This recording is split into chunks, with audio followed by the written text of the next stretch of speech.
Кыргызстанда 1 миллионго жакын адам турак жай маселесин чечүүгө муктаж.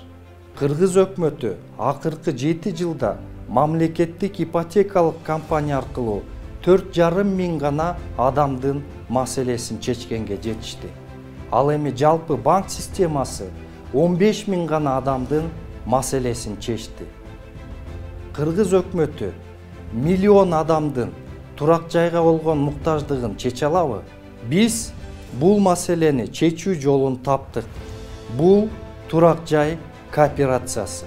Мен жетектеген турак жай кооперативи аркылуу 130 үй бүлө акыркы 2,5 жылдын ичинде үйлүү болушту. Биздин кооперативде бүгүнкү күндө 1000 киши мүчө. Биз ушул жол менен жакынкы 5 жылда 160 миң үй бүлөнү турак жай менен камсыздоону пландап жатабыз.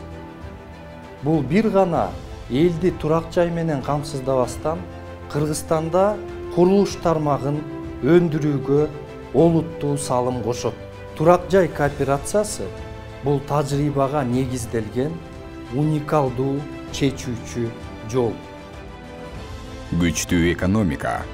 Бүгүн эрте, эртең кеч. Мына азыр керек. Кубан Чороев.